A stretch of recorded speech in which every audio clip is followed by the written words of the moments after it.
আসসালামু আলাইকুম, সবাই কেমন আছেন? চলে যাচ্ছি ঢাকায়, কারণ এখন লাগবে টাকা, তাই যাচ্ছি ঢাকা। তো ঢাকা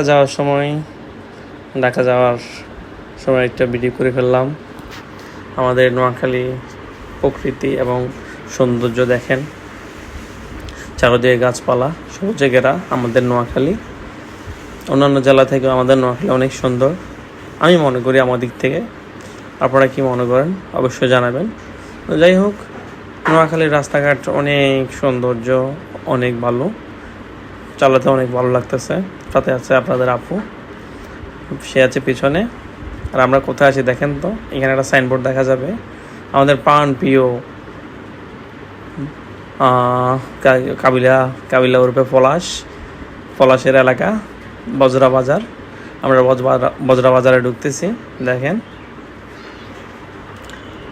বজরা বাজারে কেউ যদি থাকেন অবশ্যই জানাবেন, এটা কি বজরা বাজার কিনা। দেখেন,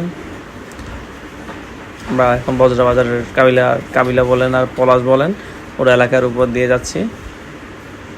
আর পাশে এখন বুঝতে পারবেন যে আসলে কি এটা বজরা বাজার কিনা। সাইনবোর্ডটা দেখছেন। আমরা এখন সোনাইমণির উদ্দেশ্যে যাচ্ছি, সামনে সোনাইমণি। আর পাশে থাকবেন আপনারা। আর আমার পাশে এখন বর্তমানে আছে আমার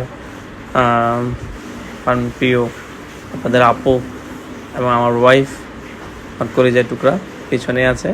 ও আমাকে ভিডিও করতে দিচ্ছিল না, বলতেছে এক হাত দিয়ে ভিডিও করতেছে, আর হাত দিয়ে বাইক চালাচ্ছ, রিক্স হয়ে যাবে।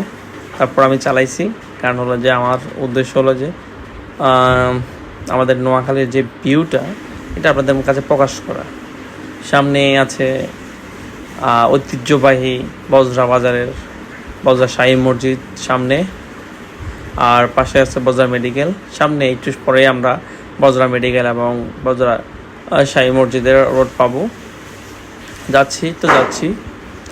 আর ভাই, রাস্তাঘাট দেখি তো মনে হচ্ছে যে আমরা নোয়াখালীর মানুষ অনেক আগে গেছি। তো আমাদের নোয়াখালীতে এখন একটা এয়ারপোর্টের প্রয়োজন, কি বলেন?